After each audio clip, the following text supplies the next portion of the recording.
Hi, and welcome to The Bridge. We are a Markham Community Church located in the Greater Toronto area with a passion for helping you engage in authentic, life-giving community. We would love to connect further. Please take a moment and check out our website where you can find more information about our ministry. We hope that you are blessed by today's message. It sounds weird to say, but happy September. It's kind of sad to even say that. It's always nice to come. There are a few churches that I feel at home at, and this is one of them. And so it's always, it's just fortunate for me to have a chance to come back. For those of you who don't know me, my name's Ullman. I come from Ajax. My background's education. I was a teacher with the Toronto District School Board for a decade. I taught all of it in the Melbourne community of Scarborough, just down the road. And I left that 15 years ago to do this, and this is my whole life. I do nothing other than travel and speak on issues that I think we've often forgotten to talk about. I've had a chance from the front a few times. We've done a talk called Media, Faith, and Culture. We've done mental health. We did a version of this talk a number of months ago at your parenting kind of conference. I also speak heavily, mental health is probably my biggest thing, and that's actually why I sit. I had to laugh. I was speaking at Camp Pioneer this past week, and someone said, "Oh, he's the speaker who sits." And I guess that's who I am now. But I still struggle with a journey with mental health. And I have a new journey. I was diagnosed with Lyme disease back in May, and so I don't know if I'm just really unlucky or if Lyme disease is the struggle of what I've had for 7 years. Today I'm going to use the analogy of it's going to be like throwing up a whole bunch of balls in the air, and I want you to grab the ones that are for you and your family in this time and in this season, and then use that looking forward as you move through the fall. So we're going to begin with kind of a different version of this talk on parenting, knowing you're not all parents and there's many students in the room, but I think we can all pull from these different things. What I want you to start with is just kind of some quick ground rules. I want you to be a good learner. I think it's really important that we're not just good listeners, but that we're good learners. That each time we're in church, each time we're in a place where there's teaching, that it's more than just smiling, nodding, saying amen once in a while, but there's actually things that are written down digitally or physically and things that we take back to our homes, our families, our marriages, our faith, and all those other things. You can take pictures, by the way, of any slide that you want. Find your light bulbs because each of you are different, right? Different ages and stages. Have opinions. And the last one just says YouTube, which looks weird. If you do see that little logo, it just means that I have a YouTube video on that topic. I've been doing weekly videos answering questions for parents for the past year and a half. So most of my career has been talking about these things, and we are going to come back to these things and spend a bit of time on social media and mental health and a few others at the end. What we're going to begin with is just looking at the idea of, as parents, as we head into the fall, what are some things that we need to kind of put priorities to? And this is the talk I gave before. We will not be addressing discipline today. But I want to look at the idea of what is parenting. And you see across the bottom, it says Christian faith. True Christian faith touches all aspects of our lives. They polled 10,000 parents asking, what is the goal of parenting? And it kind of rocked me when 46% of them said they believe their goal in parenting is to have children and a family. Let that sink in. Almost half of people say that their only goal is to have a kid. Well, that means the moment you walk out of the hospital, you are finished. I'll never forget my wife and I, we used midwives at Markham Stillwell Hospital. We were home 3 hours after my daughter was born, and my wife and I looked at this bundle in between us, and we're like, what do we do now? Right? You have the book, What to Expect When You're Expecting, but the moment you move from that, it's just this free-for-all. 30% want to be a good parent. I like that. 7% want to adopt, and I'm like, I think we're missing the idea of the question. And then there's a few others, but 12% were irrelevant answers. Numerous people said this: I want to have a child so that I can stop drinking. I want to have a child so I can show them the Harry Potter movie series. Like, there's actually statistics of how many people said that. I want to have a child so I can teach them how to throw a football or play basketball and all these different things. Not everyone realizes that parenting is hard because there's no clear goal in the parenting process. So, what is the goal of parenting? I posted on all my social media networks, and the first person wrote me within minutes, the goal of Christian parenting is to raise godly children. And I like that, but I would just say that there are many kids, students who would claim Christian faith who are kind of disasters in life. Same with us as adults. So it has to be that Christian faith touches everything. I love Trophy Child. Our job as parents is to raise children who love Jesus and leave home as responsible adults. We prepare them for a lifetime of following Christ, working hard, being married, and raising a family. Love it. Many, many parents wrote me and said to raise happy kids, to which I would say, no. I don't know what that means. Like happy, if we're not happy, did we not do a good job? The number one thing that I loved was this. Ted says, they will not be with me forever, so I will prepare them accordingly. We have something in life we call the 18th summer. My daughter hits the 18th summer about 10 months from now. 18th summer is the graduation from grade 8. I now have a daughter in grade 12 and a son in grade 11. Our kids will not be with us forever, so we better prepare them accordingly. My daughter presently wants to go to Laurier. A few of her friends from camp, she's at Camp Minneoe. Their counselors went to Laurier, so suddenly she wants to go there, but it means basically 51 weeks from today, she better be prepared for all aspects of life. Now, as parents, we look towards scripture verses on parenting. Of course, we look to what the Bible says. Barna says, though, if you've sought spiritual guidance in parenting, you might have been surprised to discover how little instruction God gives us in this regard. Now, please don't hear me the wrong way. It's not that the Bible doesn't say things. It doesn't say things that didn't exist. The word parenting is only 100 years old. That's why you don't find the word parenting in the Bible. Don't forget, people got married at 12 and a half to 14 years of age. Can you picture if you have junior hires, like they're all married? It's interesting just how different times were. Now, here's what the Bible does tell us. It tells you who you are to be as a Christian. And I think if you become the person that God calls us to be as Christians, I think you will be good parents. I think you will be good people. I think you will be good students. Now, there are a lot of different verses that talk about children, like the second one, train up a child in the way he should go, and when he is old, he will not depart from it. There's verses like the next two, which we often hear parents, like do what your parents tell you, honor your father and mother, but they're kind of abstract from relationship or anything else. And the last one is the one we always use with spanking, even though I would challenge it has nothing to do with that at all. Now, if you've ever taken a parenting course, you would go through parenting stages. The ones across the top are from a guy named Galinsky. I don't understand them at all. Like interpretive, I think that's dance of some sort. I'm kidding, but you know what I mean. It's just bigger words. On the bottom, though, discipline years, training years. The teen years, I think we should call the coaching years, and the young adult years are the friendship years. And I think where we see issues sometimes, it's when parents of teens are still doing the training years. We see parents of, the training years who are doing the discipline years. And never forget, we do all of these things through all of these things as well. Now, if you've ever been researching parenting, the conversation of the last 8 to 10 years is parenting styles.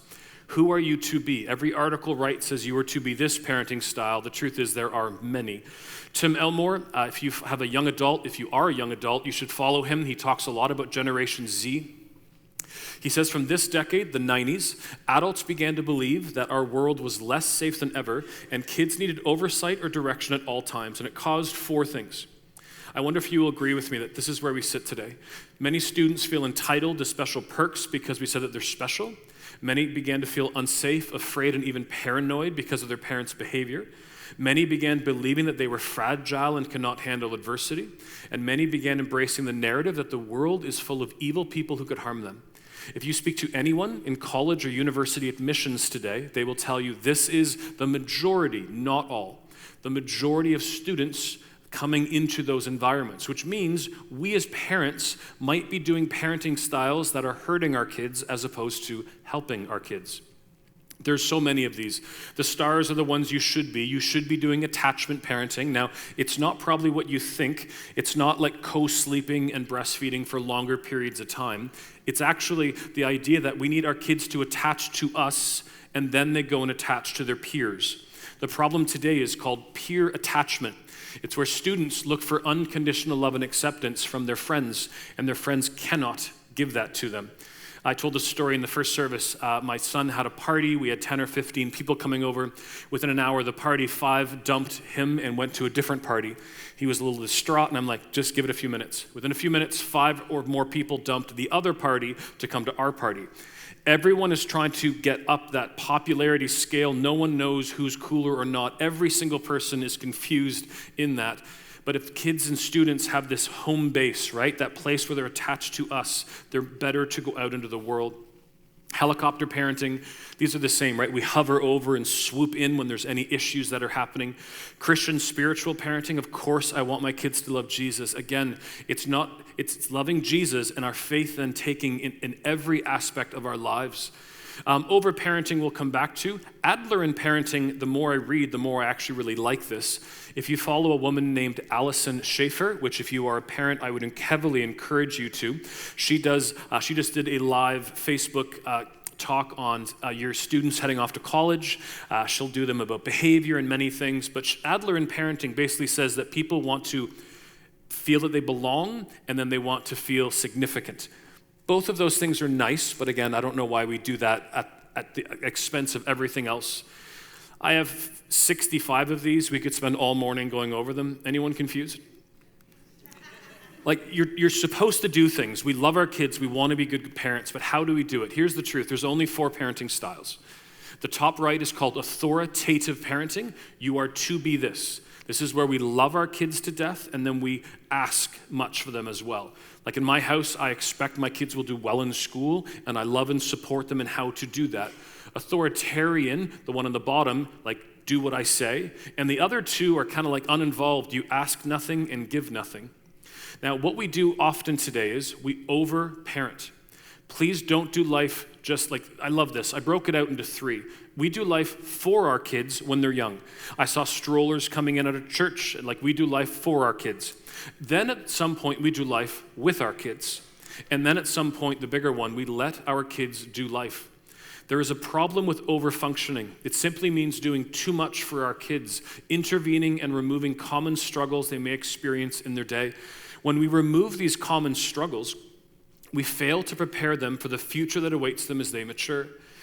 Julie Lithcott-Hames has a wonderful TED Talk you could go check out. But what a great line she says.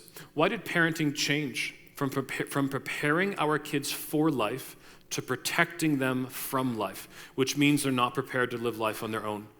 She uses the term that today there's many young adults who are not quite fully formed humans. I have to think through that one a few times, but again, I see that often. And again, for the young adults in the room, it may be you, it might not be you. Examples of over-parenting, we could spend all day. How about you drive your kids to school and then walk them to the door of their classroom? This was one of my kids in grade 8. And then the mom was wondering why her son was being bullied. And it's like, because your mommy is walking your grade 8 kid. You know, it's just, one day I heard her say, like, it's warm in here, take your coat off. And it's like, no, let him take his own coat off. Going on a job interview with your child. A father in Chicago who calls his daughter at UCLA to wake her up and tell her what she has to do for her day. Not quite fully formed humans. Now, some parents write me hate mail for this, but you always make your kids lunch. Here's all I would say. At what age could they make their own lunch? And I would say, listen, there's only 10 things or 8 things you can bring to school anymore, right? So put them all on the table, have them drag it into their little bag and zip it up. And if no longer will you ever get at the end of the day, I didn't like the lunch you made me. Now, the truth is, we did that for our kids, then we did it with our kids, and then at a certain point, we left it on their own. My daughter does hers at night because she's a bit of a sleepyhead in the morning. My son does his every morning, and it works. And I love that they are able to do that. You call your kids' teachers to argue marks in university and college. I even had this when I was a teacher 10 years ago. A kid would not hand in an assignment, and he'd get 0, and the mom or dad would call me and argue that he should get a better mark. And I'm like, there is no assignment. Like, there's nothing to look at. He did nothing, and arguments would continue, and I just didn't really understand. How is that kid going to do well in life if that's the kind of place and that's the kind of environment they're living in? There are ages kids can do things for themselves, but here's the problem we see today. We speed up rhythm when kids are young. We speed it up when kids are young. This is the problem today. I went to see the movie Infinity Wars. Any Marvel fans with me? So I went to see Infinity Wars. I'm there with my 15-year-old son. The movie is filled with 4-, 5-, and 6-year-old kids. 3,500 deaths. It is a powerful, graphic, cinematic masterpiece of a movie, not made for young children. One of my pastors at my church actually was at a movie, a 4 or 5-year-old kid in front, and the kid said to the dad, "Dad, I'm scared." And the dad told the kid to shut up. And you wonder why you lose your influence. And you wonder where that friendship and those other things go. Many, many years ago, there was a movie called Up. Do you remember that? Remember the balloons in the house? When my kids were in kindergarten, we took them to see this movie. And within the first 3 minutes, my daughter turns to me, tears rolling down her cheeks, and says, "Daddy, did the mummy just die?" Do you remember the movie? In the opening credits, the mother dies. Death is a big deal for kids. We don't need to be taking young kids to movies that we want to see just because. No, take them to age-appropriate movies. We also put the news on with kids in the house. Do not watch the news with kids. It's not like, here's the good news of what happened in Toronto today. It's destruction. They show car accidents that you don't want to see. It's murder and mayhem and chaos. And here's what's weird though. Then they get older. Then we put the brakes on their life. When I was growing up, almost everybody got their license, right? The 365, we got it the day we turned 16. Today, the statistics are under 50% and getting worse and worse. Many university, college, beyond students don't have licenses, and it's often from this. Parents, we say that we have big cars. There's lots of traffic in Markham. We have a van. It'll be scary. And what do kids then say? Oh, it's a van. It's really scary. Our fears become their fears. My daughter was 14. She said, "Dad, when will I get my license?" I said, it's a great opportunity to get your license when you turn 16. So we drove in church parking lots and Walmart parking lots. And the day she turned 16, she was really mad at government people because she couldn't get her license because it was closed on a Sunday. So we had to wait till the Monday. I've never heard her say government people ever again. We got her license, and then 8 months later, because she did driver's ed, she got her basically her full license, and she is one of a handful of students that we know. Even when she did driver's ed, 30 kids came out, 30 kids got into the back seat with their parents. One parent, I was the only one my kid drove home from driver's ed. Is that not the idea of driver's ed? There's lots of book suggestions and conversations on this. But we need to make sure that our fears don't become our kids' fears. One story I'll add in, it was the end of grade 8, and my daughter wanted to go into downtown Toronto with her best friend. And I'm like, okay. So I taught her how to use the GO train, where to put her phone and her money, and down they went. I followed her all day on Instagram stories, and she was at, where she was. Instagram actually came to the Goodrum and Warts, where they do the Christmas market, was there. They got pictures. They went out for Italian for dinner. Then they got on the wrong GO train, headed to Burlington, Oakville. They got off the GO train, talked to someone, came home, had a great day. I told this at one of my first talks when I do this full parenting talk, and a mom came up and she said, "You let your daughter go alone?" And I'm like, with her friend, into Toronto in grade 8. I'm like, it's June, it's grade 9. And she said, "Weren't you worried that she'd be murdered?" And the way she said it was like I thought it was I expected her to laugh or something, and she didn't. And within a second, this girl comes over, and I realized it's this lady's daughter. She said, he lets his daughter go alone. I'm like, with her friend into Toronto at the end of in grade 8. I'm like, end of grade 8, grade 9. And the daughter, without missing a single beat, looks at me with fear in her face and says, "Are you worried she'd be murdered?" Can you imagine the fear in this household that you think if you go into downtown Toronto, you'll be murdered? Do you know how many murders happen on an ongoing basis? None. And by the way, the murders that do happen, do you ever look at the end of the year when they put out all the people? Last year, 93% were guns and gangs. 93%. Now, we did have a rough year last year. We had the van attack on Eglinton, and we had the Danforth shooting. But I'm not letting my kid go downtown, right? She knows and she's prepared for different things. But our fear cannot be our parents' fear. As we head into the fall, fear-based parenting has to go. Right? We need to kind of release a little bit. Now, the greatest gift, I often say, is time. I might think it would be failure, and before someone yells out, "Jesus," I'm like, yes, I fully understand that. From what we're talking about right now, though, this is the idea of, you have fleeting amount of marbles. Psalm 90:12 says, "Teach us to number our days so that we might get a heart of wisdom." The marbles analogy says this: the day you have a child, you have 936 weeks, 936 marbles until they graduate. Now, this is not a perfect analogy unless you have a kid born like June 25th or something. My daughter's March, my son's November. It means every week you pull out a marble, and every week you look at that marble and you go, "I cannot get that back." So how could I have done my week better? I have 51 weeks left with my daughter Zoe before she goes away. Look on the bottom one. I have 2 birthdays with Ben and 1 with Zoe. If your church is like, Brett, we would love to have you back on March 4th this year, I would say, thank you so much, but I can't. I have 1 birthday with my little girl who will be 18 at that moment, before she heads away to school, and I'm doing nothing that day other than loving her, going wherever she wants to go to do whatever she wants to do, because I might miss March 4th for the next 4 years. This idea of the marbles should change everything. Everything. Family dinners, watching your kids' activities. I remember my son was playing co-ed baseball at the end of grade 8, and I was one of 2 people watching 22 kids on our team and 22 kids on the other team actually do sports.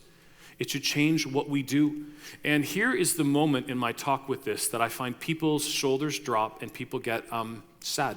I actually watched a woman burst out in tears recently because there's a grieving as our kids get older. My kids were both away at camp this summer for 7 weeks. We had no children at home. There's a bit of a grieving. I fully get that. But we can't grieve things, I think, too early, and we have to be careful that we don't think everything ends the day they have no marbles left. That's why I call this a marbles jar with a twist. The day they graduate high school, and even if they're going back for a victory lap, they're still going to be 18. I want you to take the marbles that are left, dump them out, and start your marbles jar over. Every time you do anything to build into your kid, anytime you love on them, pray for them, anytime you buy them dinner, and then in time, when they have a spouse, anytime you work, love, pray, Skype with them, anytime then you love and babysit your grandkids, and the list goes on, put a marble back in the jar. The idea of a parent never ends. It continues and it continues. One mother once yelled out, "What do I do when my jar is filled again?" I'm like, dump it out and start again. Forever. My parents are in their late 70s. They prayed for me this morning. They will call me this afternoon to see how it went. Every speaking date, all the time. Know with time that our time does change. You have 12 hours. If you look at the very top, 12 hours a day when you have young kids. For some of you, church might be the only moment throughout the week you don't have a tiny kid with you. And I know kids get great teaching and stuff out there, but they're with you the rest of the time. 6 hours when they go to school, 4 hours for middle school, 2 hours for high school, if that. Which just means time matters. Don't let time just kind of go out. Morning, spend moments, talk when they can, like drive time. There's something about drive time. No headsets in. We don't allow any tech in our cars. When we're driving, we're driving. I'm speaking to you, you're talking to me, we're doing something. Mealtime and bedtime. This is where time matters. Now, if you are tucking in a 16-year-old, I think you're an overparent. We will just leave it at that. Usually for high school kids, it's like, where did my son go? And he's off to bed. A couple things that I think are really important here. One is family meals. Studies say across the board, Columbia University has multiple years, I've read them all over, if you eat together as a family, good things happen. You sit as a family. In that moment, you share faith. You share what's going on. You do life together. It's like your own little small group. And so I would just say eat together. And eating together it might even mean shopping, and it might mean then cooking, and then having the meal. And make sure when you're having a meal, you're actually involved. Your phones are off, not on airplane mode. They're actually off for airplane mode. No silent, because they're buzzing in your pocket. And I know for me, I often am distracted. I've been writing a book for 2.5 years, and I might be still thinking on the chapter I'm writing during dinner, and I'm looking, and I'm eating, and I'm smiling, and I'm saying nothing. And the dinner finishes, and I realized I've done nothing. I'm now an absentee dad, even though I'm in the actual house. So eat together. Now, this might be 3 days a week, and the way you might be able to do this is to actually have a family schedule.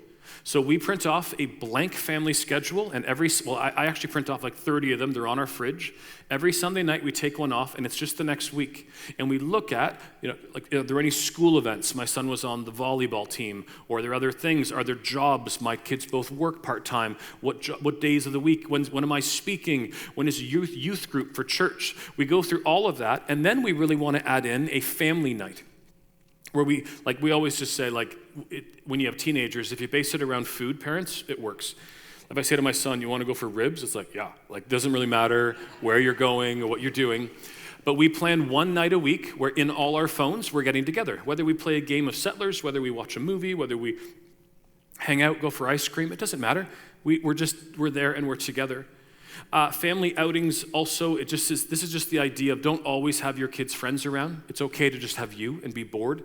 This is the idea sometimes of a yearly family vacation, which is, it's just you as a family unit getting bored together. And lastly, big days are big deals. There's transitions in life when you're moving jobs or a new house. You need to celebrate those somehow, or at least acknowledge them. There are these ideas of milestones. You're graduating, birthdays, anniversaries. In my house, we use what's called the family gold plate. We have a gold plate, and whatever you eat that day, you eat off the gold plate. The idea is this: today is your day.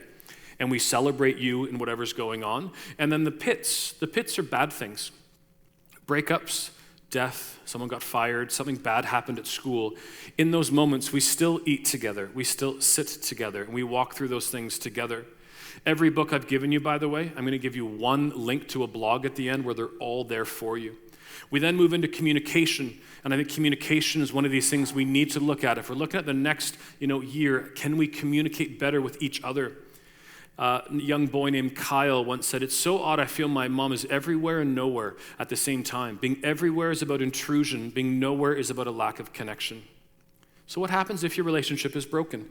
Let's strategically, intentionally try to fix it. So for some of us, it's just saying, "I'm sorry. I don't sleep well." It's some of the root of some of my issues. And because I don't sleep well, I get frustrated. And there are times I lash out at my daughter or my son or my wife, and I have to go to my daughter's room and say, "Honey, I'm really sorry. I was really stupid, and I shouldn't have said that." And my daughter will always say it's okay, but it's not okay. I'm glad you're saying it's okay. Like, I needed to come and talk to you, and then we need to kind of have that reconciliation. Maybe for you, it's the next level. Maybe it's spending more time and having greater communication. I've coached my son's baseball, his rep baseball, for years. We've had more wings and drive time and tournaments. We've always been connected. My daughter was a gymnast and then a dancer. I always threatened to coach her dancing classes. That's not going to happen, but we work hard to actually have things that we do together. We watch a certain TV show together that we only watch on Netflix when we're together. If I have a chance to have a latte with her after school, or if she ever needs to drive somewhere, I'm always willing to do that. And maybe for you, it's even worse. Maybe you're really having a fractured relationship. And I would say it's okay to go for counseling. It's okay to talk to one of your pastors and just say, which counselors do we use here? And go sit down and just get some strategies on how to get better.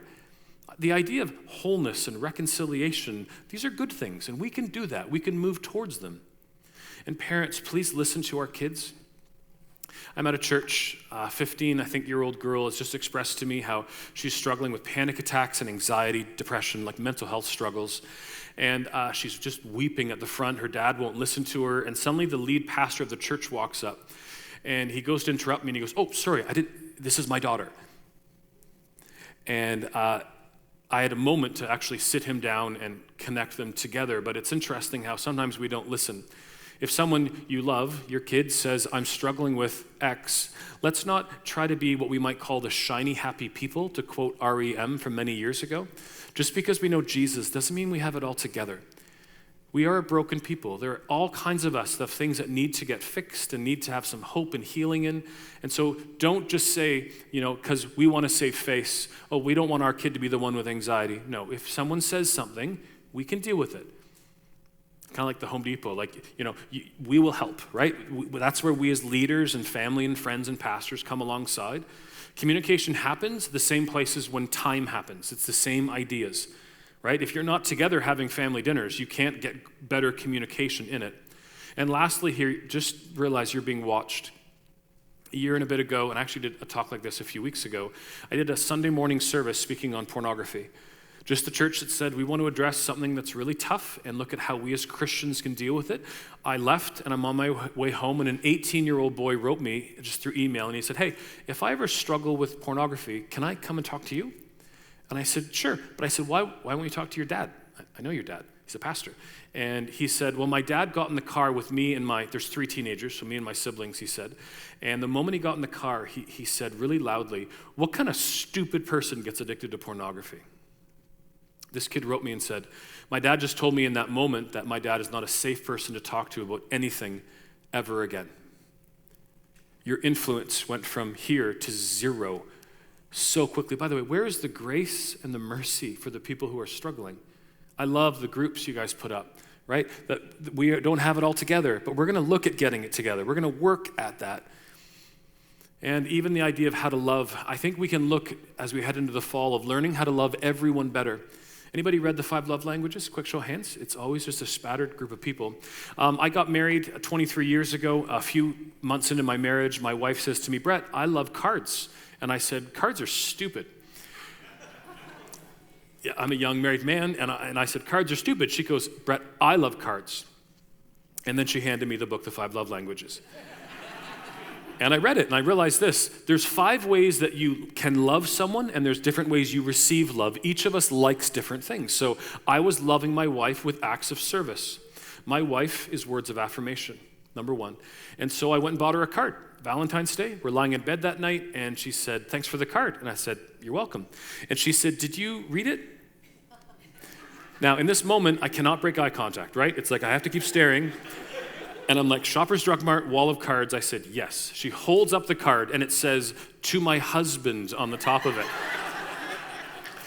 And I fully understood at that moment why the cashier who I knew looked really weirdly at me as I was checking out of Shoppers Drug Mart. I think there's books. This is the one for teenagers. There's one for children. If you have younger children, the suggestion is this. Love them, like not all one day, but like 1 week, one style, second week, another style, and see what it is that they are. I think many teenagers and many adults today don't know how we need to be loved. And one of the more important things I'll say this morning is that we need to have a family meeting. I think every one of you, mine's going to be on Tuesday, should have a yearly family meeting where you sit down and as a family, you go through everything. My kids were 9 and 8, or 8 and 7, sorry.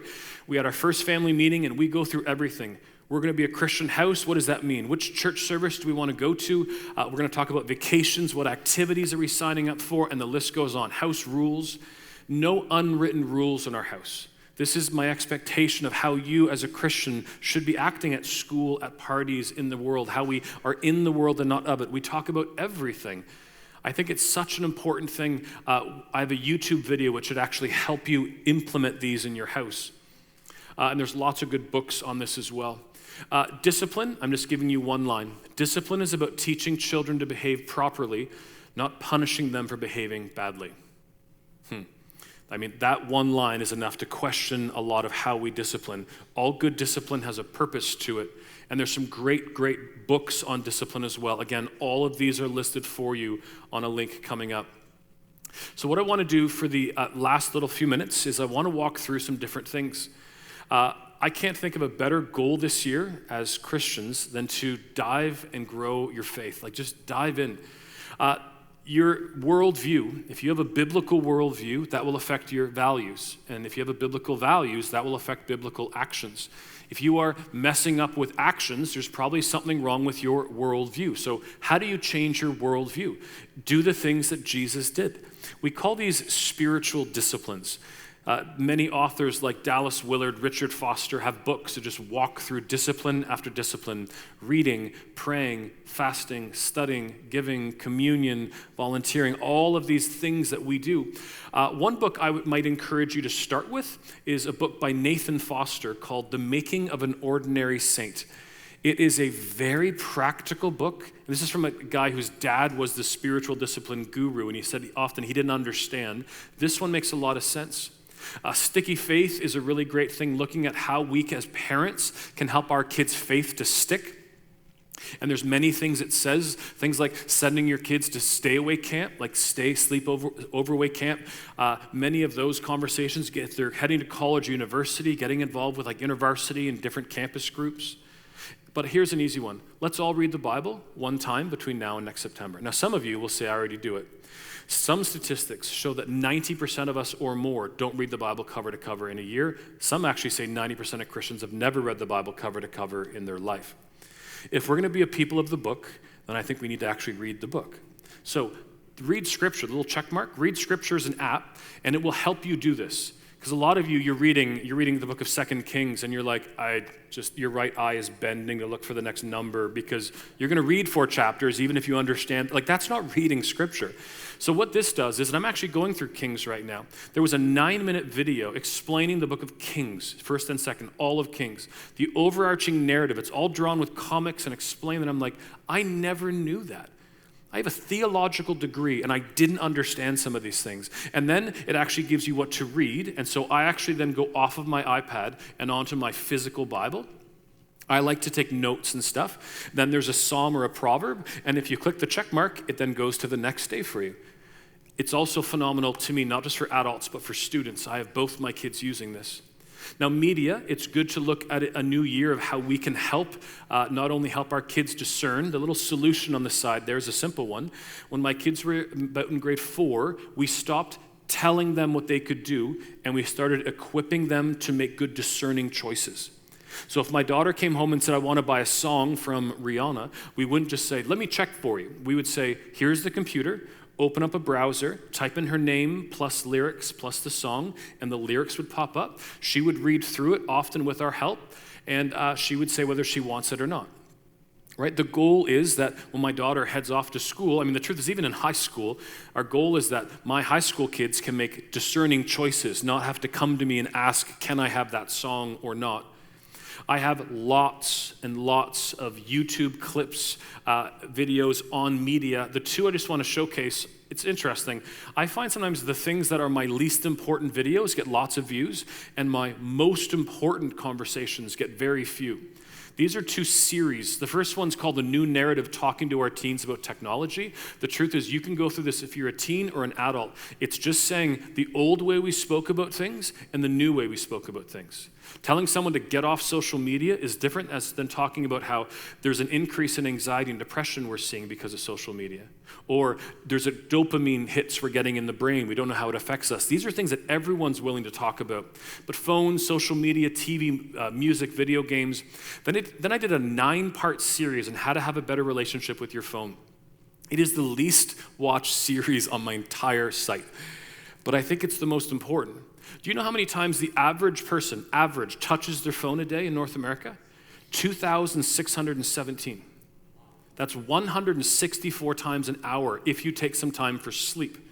Using, like, sessions where you open your phone, 75 to 150 per day. That's 7 to 8 sessions per hour opening your phone and interacting with it. We need to decrease that.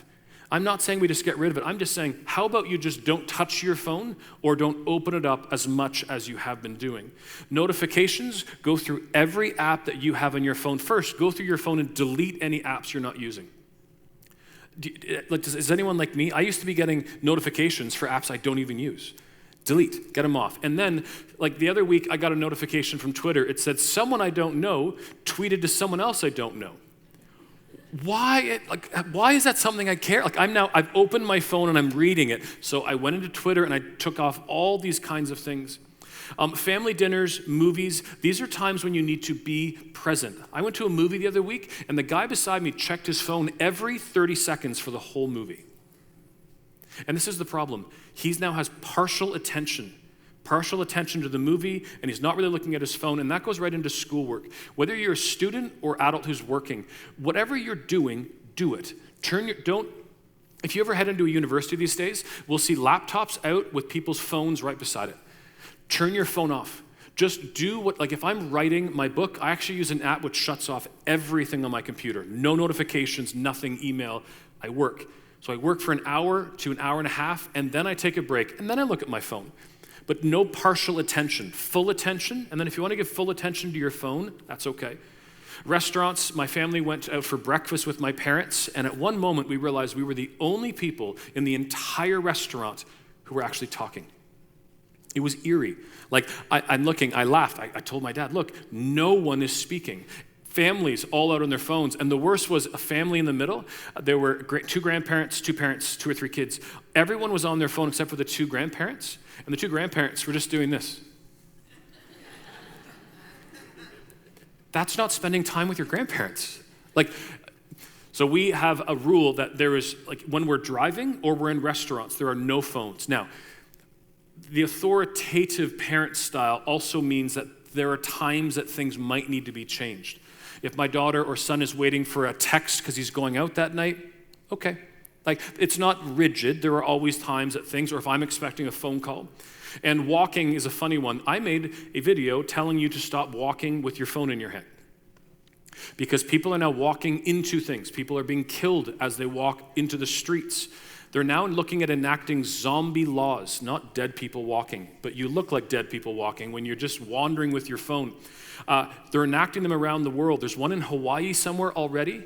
And the fascinating thing was there's a city in China that now has walking, and then they have walking with your phone, and the paint is actually like it. They're trying it out. I looked at it, I'm like, really? I'm fascinated to see how it works. Just seeing a bunch of people all wandering with their phones. And then downtime. Please take downtime for downtime. If you are reading your Bible, do not have everything open like dinging, dinging, dinging. Spend time with Jesus. Again, full attention, not partial. Mental health, I would like you this fall to really concentrate on being physically fit, on being emotionally fit, and of course being spiritually fit. Not only will this help you with mental health, eating better, sleeping more, exercising daily, dealing with any issues we have with counseling, really dealing with our faith. These things will help us with all other aspects of temptation and other things in life as well. This is like a new kind of normal for you and how you should be living. I have lots of really good mental health books. They're all listed in Brett's picks, and the Anxiety and Phobia Workbook is probably the best book I've seen on mental health. It is not a faith-based book, but it has the best information on, medication and sleep and other things. All I say with these last few as we quickly roll through them is, please talk about them in your home. Have rules. A lot of parents suddenly one of their kids are dating, and they're like, oh, you're not allowed to date, but we've never talked about it. Rules should be said. Our house, you can't date till you're 16. And then this summer, my son's at camp. My son is not 16 till November, and suddenly my daughter has the phone, and she puts it on the kitchen table on speakerphone, and she says, Ben wants to have an emergency family meeting. And my son laid out a case why he should be able to date this girl from camp. And you know what? He's a 15-year-old boy who did a valid, yeah, sure. We talked about it. We chatted about distance and dating. We always have. And now we're moving into a new place, which is how he can date and how he should date properly. But we know in our house when you can and can't. Talking about sex and pornography should be the norm. When I speak on these topics and someone says, no one's ever talked about sex in my church, it's like, they should. Like, these are normal things that we have to deal with in life, no matter whether you're younger, young adult, whether you're married. Finances is just, how about we look at a year where we're actually going to spend, we often spend more than we earn. Maybe this is a year we get our finances under control. Can you imagine if you got all your finances under control and you could heavily finance some really great ministries happening here at the Bridge? Can you imagine if all the different ways you were doing your community things just suddenly were funded? Your missionaries, other great organizations, how things could be changed. Education, help your kids navigate the educational system. And I also say to people, get the education you need if it means taking some more courses or whatever else. And the last one is just talking about drugs and alcohol. We are in trouble with this. I recently heard of a case where a teenager that I know in my community took Molly, alcohol, and weed and had a psychotic break, and has never been the same. There are consequences for things that we need to talk about. It's not just like bad adults telling you as students that we're going to ruin your fun. There are consequences for things that, some students' life will never be the same. I also think you should all watch a movie called Take Your Pills on Netflix, talking about the Adderall epidemic we have. It's ADHD medication that people are taking, but not for ADHD. They're taking it so they can study for 7-8 hours at a time in college and university. There are so many things that you need to look at. I said that analogy of throwing all the balls up in the air, and hopefully you've kind of said, okay, I want to do that one, and this one. My website is just my name, brettullman.com. I have some cards on my table if you want to take one. My site now has a ton of information. I have 700 blogs on it. These 3 actually are columns that show you the newest blogs. There's panels. All my social media is at the top. I'm doing this new thing called Brett's Picks, as I've been saying. So I have all the parenting books and all the mental health books. And starting next week, I'm going to start pushing these out as well. I think we all should be readers. I would always have your Bible out reading, but I would also have books on things that matter to your age and stage. If you're a parent with young kids, parenting books, those things. Now I'm reading more the young adult years, and I always have a theological book on the go as well. My YouTube channel is where I'm doing these weekly videos for YouTube, and if you have any questions you think might go well on this, I'm everything from 10 ways to be a better husband to how to read a book to different parenting styles and how to stop a panic attack. If you are a parent, I would encourage you maybe to take a quick pick of this. The Parent Queue is actually a app, and when you download the app, when you sign in, you actually can put in your kids' ages, and it does the marbles analogy for you for free. Now, some people like to literally buy the marbles analogy. I know one guy who does it with M&Ms, and each Sunday takes one M&M out and eats it. The point is just recognizing we have fleeting amount of time, but this app does it for you. Growing Leaders, CPYU, these are all apps that will help you connect with culture and media and things happening today. When I travel and speak, one thing I often get asked is, how can I help? And so I want to let you know, my prayer team is my number one. Around 800, and it might be closer to 900 people prayed for you as you sat down this morning. My prayer team prays when I post on Instagram, Twitter, and Facebook where I'm at. If you'd like to join that, follow me online and let me know that you're actually praying. I would love if you could follow me on social media. I'm trying to get my Instagram to 10,000, not for a number, but because there's a special feature that I get. I can put a YouTube video on and people can swipe up.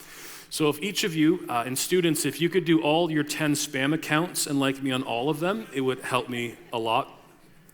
I travel and speak full-time, you could promote, and we were trying to raise about 14 grand to finish off my book, which goes to publishing in 1 week. There's a letter back there. This is overwhelming, and I know. The truth is, it was overwhelming before. It's just a bit more overwhelming when you look at all the things put together in one kind of talk. But there's 4 ways to kind of decrease the overwhelmingness from where I'm coming from. One is my YouTube channel and the blog and the book coming out, and one day a small group. But I would also say that you have a church that helps you do this. You have groups and other things and sermons. Like, your church is a good church which helps you deal with these all the different things we have to go through. So where do you start? Make it really simple. Make a plan and then follow through on that plan. Whatever those things are that you want to do, plan it out and then follow through on that plan. As you navigate all aspects of parenting, as you navigate all aspects of being a student, as you navigate aspects of communication and time, as you work at getting physically and emotionally and spiritually healthy, as you address areas of finances, education, addictions in your homes and in our lives, I want to leave you with one quote. This quote is by Nietzsche. I disagree with a lot of what he says, but I want to say this quote is really powerful. Here's what he says. For anything great to happen, there needs to be a long obedience in the same direction. For anything great to happen, there needs to be a long obedience in the same direction. Can you imagine if you took this fall and next winter and pushed forward in all those things we talked about, where you might be in your faith and in your life and in your parenting and in your relationships next year if we came back 1 year today? If you want to chat, I will be at the back. Thank you so much for having me back. Have a good fall. Bye-bye. Thanks for joining us today. If you want to stay up to date with what's going on at The Bridge, make sure you check out our website or follow us on social. We'll see you next week.